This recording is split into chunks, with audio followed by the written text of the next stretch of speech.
We see that Gen Alpha is now appearing and being much more active on Amazon. I don't know if it's, sort of parents giving credit cards to kids, or it's maybe Amazon gift cards that they're using, but the generation of young people getting into habit of buying things online is significant. We see also that male to female ratio is almost the same. Like there's a perception that maybe women buy more often, but that's not the case. At least in the beauty and wellness world, male are as often the shoppers of the product as women.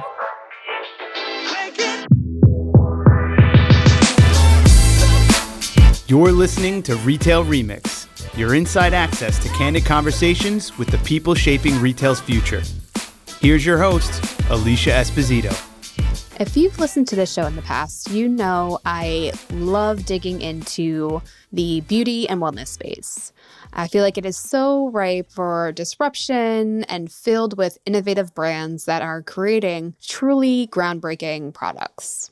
And a big part of covering this space is chatting with some of the folks behind the scenes, the ones that are elevating and supporting these brands as they go to market. For today's episode, I'm sitting down with Yuriy Boykiv, CEO of Front Row, and they provide brands in the beauty, wellness, and CPG spaces with all of the support that they need to sell on marketplaces, social, and direct e-com successfully. So not only were we able to dig into simply what's trending, what the opportunities are in all of these different sectors, but some of the knowledge gaps, capability gaps that are really holding brands back. Yuriy, thanks so much for being on Retail Remix. So great to have you on. My pleasure. Nice to meet you, Alicia. Likewise. So to start, I'd love for you to share a little bit about Front Row, what you guys are all about, and of course, the work that you do with brands. Front Row Group is the full-service e-commerce catalyst or e-commerce agency for brands trying to maximize their value through a variety of e-commerce channels. Mostly we'll work in the world of beauty, wellness, and CPG. Those are the three key categories that we represent. And we help brands market themselves on platforms such as Amazon, Walmart.com, and TikTok Shop. Those are the three key ones. But we also provide services outside of those three platforms in the area of brand strategy, design, social media marketing, search marketing, and influencer marketing. All of that holistically to drive sales on marketplaces, DTC websites, or retail media. Got it. So you mentioned you specialize in beauty, wellness, CPG. Do you tend to lean a certain way or specialize in a certain stage of growth or where a brand is? We have different clients at different stages of growth. For clients who just launch a new brand, we usually help them with brand strategy, design, and a holistic e-commerce strategy. Most of our brands, though, fit that profile of growing brands. They probably do between $10 million to $300 million in sales already. And they're looking for a partner to help them maximize sales through a variety of different e-commerce techniques. And then we have large clients such as P&G and Coke and Bosch, who have thousands of SKUs across different global marketplaces. And we help them optimize both their listings, their marketing campaigns, and drive better analytics through our proprietary platform called Catapult. Okay, got it. And since you guys touch so many different areas of e-com, marketplaces, D2C, social commerce, I do want to kind of dig a little bit into these specific areas. But first, at a high level, I would love to hear your thoughts on where you're seeing the biggest growth opportunities online, because we saw this really significant shift towards D2C during the pandemic. And then we saw a bit of a pivot back and more of an emphasis on wholesale, more of an omni-channel approach. But I think the reality is that there are so many interesting opportunities within these different sectors, so to speak. So where are you seeing the greatest opportunity right now? It's a great question because it's a question a lot of clients are asking. And I'll just start by saying that global e-commerce is about only 16% of total retail. The beauty of this is that it's growing at double digits. And we feel that within the next 5 to 10 years, e-commerce will be close to 40% of retail. So that means that if you're a brand trying to grow, you should have a holistic e-commerce strategy. During the COVID times, people were obviously thinking about e-commerce first because because of the obvious reasons. But that is not the approach most successful brands are taking right now. In most cases, the successful brands go where the consumer is. Essentially, they're trying to build a variety of different channels where it becomes very easy for consumer not just to discover the product first time, but also replenish. So for instance, a lot of beauty brands that we work with, they have their DTC store because they want to build loyalty and direct relationship with the customer base. They want to make sure that they understand what customer preferences are, the first party data they collect, and also have the ongoing loyalty program with their customers.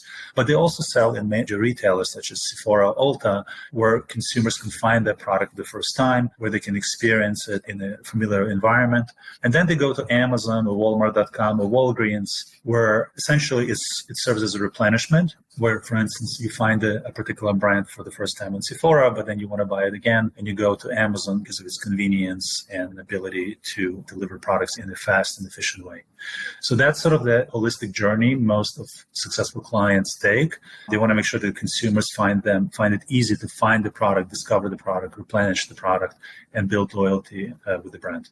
No, that's great. And we've been seeing a lot of really interesting traction taking place within marketplaces specifically. I mean, obviously, Amazon is kind of like the big elephant in the room, and Walmart, of course, has an incredible presence in and of itself. But it's been really interesting to watch the not just pure volume of brands, right, but also the caliber of brands as well, like those that do have such high quality products. And, even if they're on the smaller side, they are really well known and respected in their spaces. And they really see this as a growth shoot or growth lever for their business. But what I find almost challenging about marketplaces, and this is just based on my personal bias and experience as a consumer, is that the assortment and sheer variety of brands is just so vast and so wide, right? And also deep. So that's kind of a challenge from a brand perspective, right? Because, sometimes the brand name isn't enough. So, I mean, how do you guys kind of help brands through this process? And whether it's through content creation or advertising, like, what are you seeing really work for these different brands on marketplaces? And where are you seeing this sector kind of evolve? Because, we just did a really deep dive report on Prime Day. And, obviously there is an urgency and an excitement to shop, not just during these key shopping holidays, but on the platform in general to discover new brands. So one, what level of support do you provide in this particular area? And two, what trends are you seeing that are really helping brands differentiate in these undoubtedly crowded spaces? Yeah, it's a great question. I mean, if you think about the beauty world in particular, 20 years ago, 2 to 3 major brands were launched every year. As of 2023, 2,000 brands in the beauty space are launched every year with some financial backing. So it is becoming much more crowded. And it's not just beauty, like every single category is getting disrupted by newcomers. And every newcomer has some unique selling proposition, has some angle, has sometimes celebrity endorsement, as you know. And it's not just enough to be on Amazon these days to really differentiate your brand. So what we realized that there is a high propensity of customers to buy on Amazon if they discover the product for the first time on TikTok. And it was a surprise to us because when we did the study for one of our brands, we realized that the correlation between TikTok and Amazon.com shopper is about 80% versus Google and Amazon is only like 40%. So historically, consumers will start their journey on Google and then go to Amazon buy, and now consumers start the journey on TikTok. So I think not only us are the ones who realize it, but also TikTok themselves, and that's why they launched TikTok Shop. As you probably heard, they plan to do about $17.5 billion in sales in TikTok Shop this year in the US alone. So that's a significant player competing to some extent with Amazon. But what we did to help our clients is knowing that trend that discovery happens on platforms such as TikTok, Instagram. We built a very robust influencer offering where we work with a variety of nano and macro influencers to drive demand to a particular product, and then let consumers decide where they want to buy it, whether they want to buy it on DTC, they want to buy it on Amazon, or maybe they want to go to Sephora.com. And we have very robust analytics to help sort of figure out the consumer journey so our clients can make better decisions how to allocate the dollars. Got it. Yeah, TikTok Shop is going to be really interesting to see evolve, mainly because with the rise of TikTok made me buy it, right? We're seeing the search use cases through TikTok and now other platforms as a result really take shape. Like, it's just really interesting to see what the smart search or like the autocomplete is in that search bar. It's really getting more and more abstract, more trend based, which obviously presents a really big opportunity for brands. To that end, I'd love for us to kind of dig a little bit deeper into what's happening in social media and specifically social commerce. This is a space that I've been watching for years. I'm personally very passionate about, mainly because the opportunity is just so clear to me, but I feel like it's never quite reached its full potential from like a capability standpoint. So is it safe to say that TikTok/TikTok Shop is kind of the big opening, I guess you could say, or like, how are you seeing these platforms evolve and better serve these brands, if at all, right? I mean, because I think the reality is like these platforms just want to make advertising money ultimately, and like that's okay. But are they really meeting the needs of the brands and really helping them grow? It's a great question, because the way I think about it is that social media is in the business of grabbing as much attention as possible to entertain you, versus Amazon is less about attention, is more about the action. And actually you go to Amazon to buy something. And I think social media companies realize that there's a significant amount of attention. So why direct the traffic to platforms like Amazon or Walmart, where we can actually provide the shopping experience for customers to buy right there without leaving the platform and generate additional sales. I think it's yet to be seen if that commerce or social commerce directly on the platform is the future, because the challenges that brands are facing now, let's say you decide that you want to have a TikTok shop. Not only you need to establish TikTok shop, you need to determine how you're going to fulfill the purchase. Are you directing that purchase to your DTC site?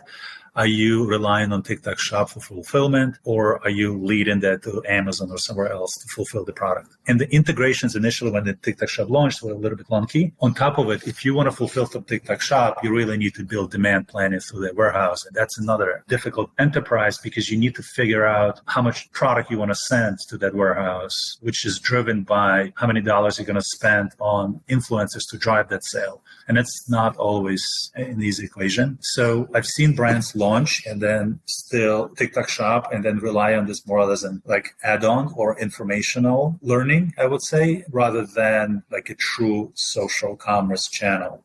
I do know that Facebook and Instagram, essentially as a platform, Meta is built a relationship with Amazon to integrate Amazon into Meta to help fulfill through Amazon, but make a purchase on Instagram or Facebook. And it's yet to be seen if it's going to work. But generally, I think I look at the social commerce more as let's generate awareness about the product. Let's make it really convenient for people to click buy, but then the fulfillment and the actual buying experience is happening on either Amazon or DTC.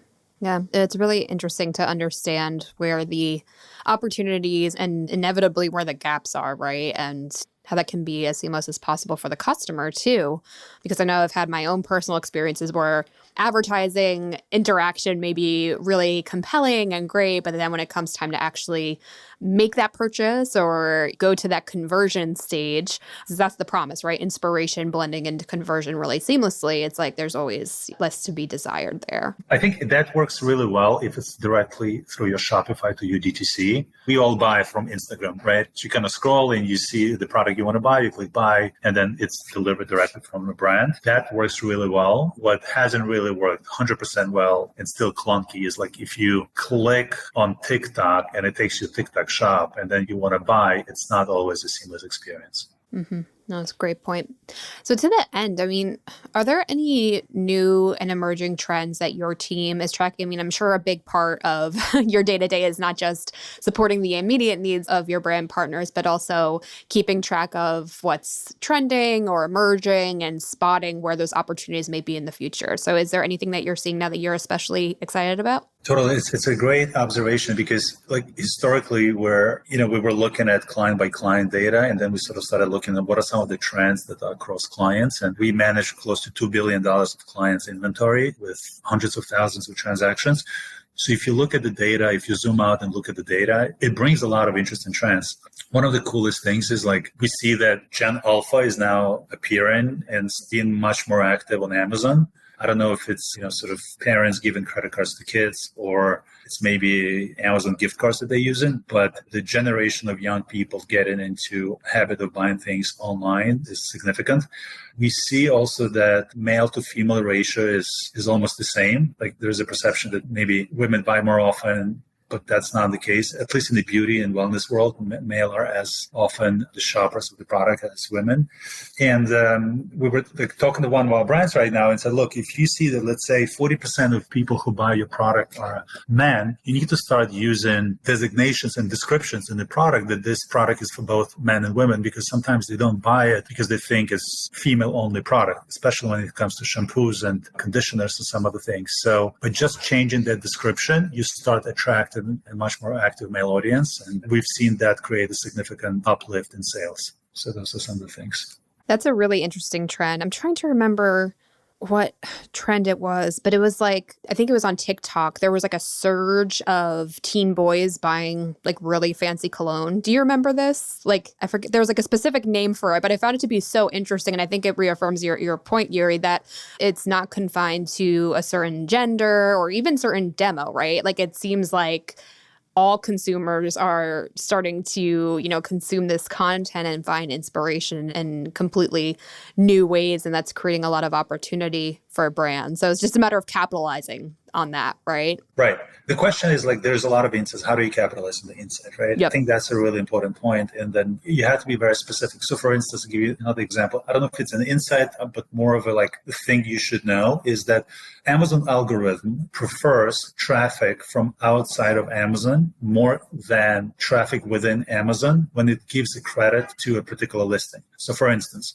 if you run a social media campaign and drive customers to Amazon, you will have a much higher ranking in your product through organic SEO because Amazon algorithm will prioritize this over people who just search within Amazon. That's how they want to attract more and more customers to their platform. And knowing that, our media team could advise clients on look, of course, it's great that you spend money on Amazon because consumers are already searching for a product, but just by having a social campaign from outside and driving this traffic, you can increase your ranking of your product on the Amazon platform. And as a result, you will appear on the first page. And as we all know, 80% of people do not go beyond page 1 in their search on Amazon, then your sales will significantly increase just by doing that sort of linkage. And clients don't realize it, but once they do, they see a significant improvement in their SEO rankings and in their sales. It's really interesting. And those little bits of knowledge or, those little skill sets, I feel like that is a huge advantage. So is that something I'm trying to understand through the perspective of your clients or even potential clients, the challenges that they're facing as they aim to capitalize on these new growth opportunities? Is it just lack of knowledge of the technicalities of how to be front and center on Amazon or how to be part of that consideration set on TikTok, for instance? What are the gaps they're trying to fill? Is it talent? Is it tech? Is it something else? Or it's a combination of all of those things. What are the big pain points that you're seeing within your target audience? It's very difficult for client to know a lot of nuances about social commerce, Amazon, logistics, buy box, enforcement of illegal products on the platform. It's just a lot. And then usually you would have to hire dozens of people from different backgrounds to help you navigate this complex ecosystem. On top of this, all these marketplaces and social commerce sites, they change the algorithm, they adapt new technologies, they create new products. And for customers, it's hard to navigate. So the reason we exist as a company is we have over 400 professionals who know everything from brand strategy to design to social commerce to Amazon to logistics that help clients navigate all this. And we have also direct relationship with those platforms because of the volume that we generate. So we get the first sort of try of the new products they're about to launch. We know about the pricing changes in advance. We know about some of the nuances of technology that will be changing in the next 3 months or so. We have a direct link with the escalation team that helps clients solve problems if there is some breakage in the listing or if there is some logistical issues. It's just a combination of talent, I would say, and as well as knowledge of the space and access to information that's really difficult. Right. Well, and I think a big part of actually executing and going to market is knowing what's happening at the market level and category level and, even like talking about like those trends that you're seeing on TikTok and how do you turn that into, say, a content opportunity or a marketing opportunity. And honestly, like this market intelligence can fuel everything from product strategy to positioning to, like I mentioned, marketing tactics. And Front Row has technology to kind of fill that gap, right? And to support brands. It's called Catapult, right? So can you tell us a little bit about that and how you help fill that insights gap for especially those smaller brands that maybe don't have a dedicated insights team to guide them? Yeah, so we build a technology called Catapult to help brands navigate the complex e-commerce world. So we build media mix modeling inside the platform to help brands optimize on how they should think about allocating budgets between different tactics and media channels. It also informs clients on the share of voice versus their competitors, so they know how much their competitors spending on the platform and what it means to their brand image. It also provides a lot of insights into campaign performance and return on advertising spend. And also we work with some of the large brands that rely on MAP compliance to make sure that the products that they list on different platforms have appropriate pricing that's compliant with their standards. So we track all of this for them. Think about this as an engine that drives better decisions. And as we know, that especially for smaller clients, it's really difficult to make the right decisions if you have a lot of data. So we actually attach to smaller clients and large clients as well, an analyst or a few analysts who help interpret that data and use those insights to drive actionable action. As you mentioned before, whether it's, hey, we need to improve this particular listing from the creative perspective, and this will increase conversion by 10%, or we need to drive more traffic from social channels in order for us to have a high SEO ranking of your particular product on Walmart.com, let's say. So ability to interpret those insights for the clients and provide guidance is, I would say, even more important than having the data itself. Got it. And I'm curious, because you guys are so immersed in this world of beauty, wellness, CPG, I always love understanding like what macro forces are shaping these categories. During the pandemic, we really saw a shift towards skincare, for instance, because everybody was working from home. But now it's like we're seeing even more trends driven by lifestyle, cultural influences, even media, really diversify these spaces a bit more and really unlock new trends. And obviously for the brands, that creates opportunity. So are there any like key insights you've gleaned about consumer influences, like what's shaping their behaviors, what's shaping the categories they gravitate to? Anything come to mind? Yeah, it's really interesting because the younger population really cares way more what they put inside their body and what they put on their body than the older population. It's fascinating. Like people drink less, they smoke less, they work out more, and generally they have more disposable income to spend on themselves. So what happens is that there is a significant surge for wellness products, and wellness products are defined as obviously nutritional supplements, but also additional masks or skincare, etc. And that drives a popularity of natural skincare brands. Like a friend of mine wants to launch a skincare brand, which is super interesting, that essentially has a placebo effect. The insights to that is that the idea of routine is way more important than the actual benefit that the particular skincare brand provides. So it has an incredible scent, and it essentially focused on Generation Alpha, the kids between 14 and 20, let's say. The idea is like, you don't need anything. Your skin is perfect, but because you want to have that routine before you go to sleep, and instead of using some skincare brand that's not designed for you or usually designed for people who have issues with skin, you basically just focus on the routine. And that's sort of the brand he wants to launch, which I find very interesting considering that there's zero impact of that brand. Got it. That's great. So to wrap our entire conversation up, Yuriy, and thank you so much for sharing such great insight across the board. So again, to summarize and kind of combine all of this into something actionable and conclusive for our listeners, what do you believe are the key characteristics of a successful beauty and wellness business today?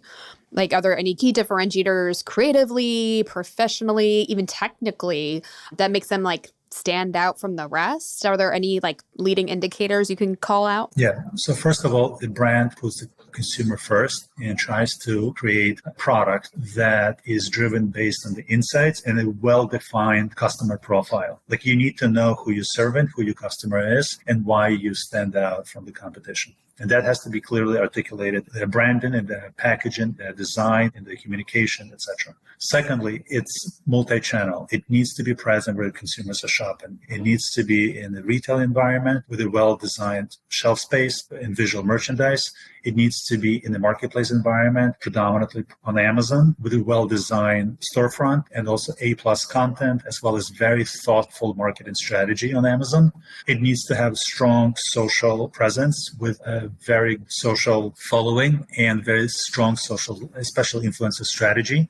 And it has to have a DTC website and a well-planned loyalty program to make sure that you consistently capture customers and build a relationship with them. So that's holistically what brands that really succeed need to have, in addition to significant funding to launch and compete in a crowded space, especially as you sort of compete with some of the more established players. Got it. So to the end, do you have any closing advice for our listeners, especially those that are in the beauty and wellness spaces and, of course, are now kind of thinking through what their plans are for not just holiday, but for 2025? I think that people sometimes look at how competitive the space is and it might scare them away. But as I started this dialogue, it's only 16% of total retail at the moment. And it's still growing significantly. So there's so much more opportunity in commerce that I think we're not capturing. And there is place for more brands, there is place for more opportunities. So I just want to make sure that people feel encouraged that despite the complexity, especially American consumers love convenience and love purchasing products. So if you start in your e-commerce journey, it's going to be a phenomenal journey. I just want to make sure that people feel encouraged by listening to the discussion. And if anybody has any questions, I'm happy to provide an opinion or answer to any question. Great. I appreciate that, Yuriy. So to that end, everyone, if you do have any follow-up questions or comments on our conversation, we, of course, are going to be sharing this episode on LinkedIn, and we'll be sure to tag Yuriy as well. That way there's a direct line of communication. But of course, we always want to hear your thoughts on our conversations and, of course, the show as a whole. So be sure to leave us a rating or review on your preferred podcast player. We're on Apple Podcasts, Spotify, Stitcher, frankly, anywhere else. We're probably there too. And be sure to subscribe to the show. We're always having deep dive conversations on what's trending and, of course, what's next in the industry. So once you subscribe, you get the latest and greatest delivered to your device. But for now, Yuriy, thanks again so much for joining me. And thanks to all of you for listening. We'll see you next time. Thanks for listening to this episode of Retail Remix. Be sure to subscribe so you never miss an episode. You can find us on your favorite podcast player. Until next time, keep mixing it up.